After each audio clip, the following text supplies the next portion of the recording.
হচ্ছে digital magic. এখন আমাদেরকে আর প্রত্যেককেই পরীক্ষা কেন্দ্রে গিয়ে পাহারা দিতে হবে না।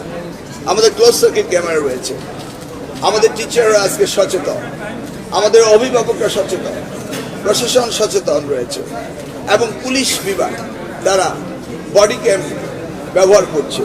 সব মিলিয়ে আমাদের শিক্ষার্থীরা সচেতন, তারা পরীক্ষায় কোনো আনফেয়ারনেস করে না। তারা এখন লেখাপড়া করছে, এখন লেখাপড়া করবে। মাননীয় প্রধানমন্ত্রী যে প্রত্যয় নিয়ে আগামী দিনের শিক্ষা ব্যবস্থাকে যুগোপযোগী করছে, সেই শিক্ষা ব্যবস্থার সাথে আমাদের ছাত্রছাত্রীরা আস্তে আস্তে পরিচিত হচ্ছে এবং তারা আর কোনো আনফেয়ারনেস অ্যাডপ্ট করবে না, এটা আমাদের বিশ্বাস। ধন্যবাদ আপনাদের সবাই।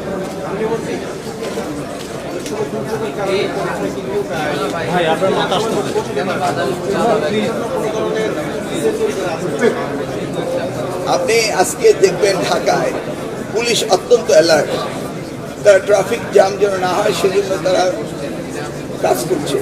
অপরদিকে দুর্যোগ ব্যবস্থাপনার জন্য আমাদের নির্দেশ রয়েছে সেই এলাকায় যেখানে ঘুরতে পারে সেখানে তাৎক্ষণিকভাবে সিদ্ধান্ত নেওয়ার জন্য কী কী ব্যবস্থা নেওয়া যেতে পারে সেই ব্যাপারে ইনস্ট্রাকশন দেওয়া হচ্ছে এবং সকলেই প্রস্তুত আমরা সুন্দর একটি পরীক্ষা নেওয়ার জন্য।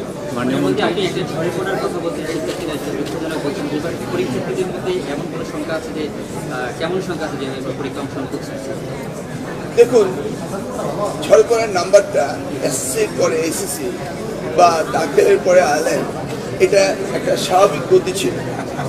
অনেক মেয়েরা বিয়ে করে ফেলেন, অনেক ছেলেরা কাজে চলে যায়, এগুলি একটি সাধারণ নিয়ম ছিল। কিন্তু এবার এটার রেটটা অনেক বেশি বেড়ে গিয়েছে, কারণ শিক্ষার্থীরা বুঝতে পেরেছে যে লেখাপড়া করতেই হবে পরীক্ষা দিতে হলে। অনেকে এবার প্রস্তুতি নিতে পারেনি বিধায় ভাবছি, তবে আমরা এই বিষয়টি গুরুত্ব দিয়ে দেখব। ক্লাসরুম এডুকেশন, টিচার্স ট্রেনিং প্রোগ্রামগুলো আমরা বাড়িয়ে দেবো, সিলেবাস কারিকুলাম এবং সময় সব কিছু আমরা সুন্দরভাবে সাজিয়ে যেন আগামী দিনে এই ড্রপ আউট না হয়। এই ড্রপটা আমাদের জন্য একটা বিরাট লক্ষণীয় এবং আমরা এটা নিয়ে গবেষণা করছি। আপনি শিক্ষকদের নির্বাচনে অংশগ্রহণ নিয়ে কিন্তু বলতে চাচ্ছেন, আরেকটু ক্লিয়ার করবেন সেটা কি স্থানীয় সরকার নির্বাচন না জাতীয় সকল ধরনের নির্বাচন তারা বিষয়টা একটু ক্লিয়ার? আমি লোকাল গভর্নমেন্ট বলেছি।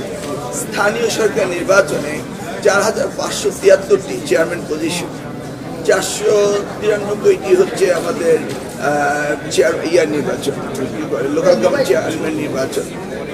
এই নির্বাচনে আমি দেখেছি, আমার নিজস্ব অভিজ্ঞতা, অনেক শিক্ষক সেখানে জয়েন করে। কতজন হতে পারলো সেটা আমি বলছি না, কিন্তু তারা পার্টিসিপেট করেন এ বিগ নাম্বার। এতে ক্লাসরুমের এডুকেশনের খর্ব হয়।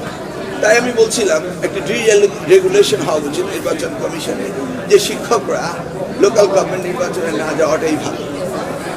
কনস্টিটিউশনাল প্রভিশনে এটা নেই, কারণ ইলেকশন সকলেই করতে পারে, কিন্তু একটা রেগুলেশন নির্বাচন কমিশনতে হতে পারে যেটা আইনকে কখনো ব্যত্যয় ঘটায় না। এবং এই ধরনের যদি একটি নিষেধাজ্ঞা থাকে তাহলে শিক্ষাক্ষেত্রে শিক্ষকদের যে আমাদের প্রয়োজন সেটা থাকবে। আমি বিশ্বাস করি এটা দেখা যেতে পারে।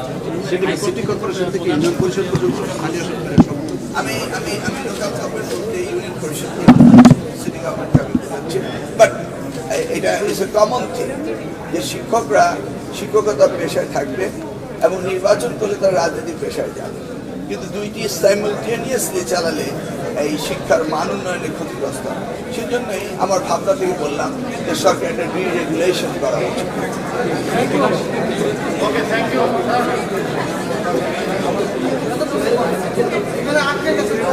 আমরা 32,500 শিক্ষকের যে মামলাটি 2017 সালে হয়েছিল, আত্মীকরণ শিক্ষকদের এক্সপেরিয়েন্স সংক্রান্ত, এনিওয়ে মহামান্য আদালত অ্যাপিলেট ডিভিশন বিষয়টি তাদের নজরে এসছে এবং তারা এই ব্যাপারে সিদ্ধান্ত নিয়েছে। এর বিষয়ে আরও বিস্তারিত আলোচনা আমরা ইন ডিটেলস কোর্ট ওয়ার্ডার এবং কী কী দিয়েছে সেটা আমার হাতে আসেনি এখনো। আমরা দুপুর 2টায় প্রাথমিক সেকশনে ডিভিশনে আমরা একটা প্রেস কনফারেন্স করবো। ততক্ষণে আমাদের আদেশ আসবে এবং করণীয় ব্যাপারে আপনাদেরকে জানাবো। এই 32,500 শিক্ষক ডিটেলস আমরা এখন যাইনি, আমরা জানি যে অ্যাপিলেট ডিভিশন অ্যাকসেপ্ট করেছে। ধন্যবাদ।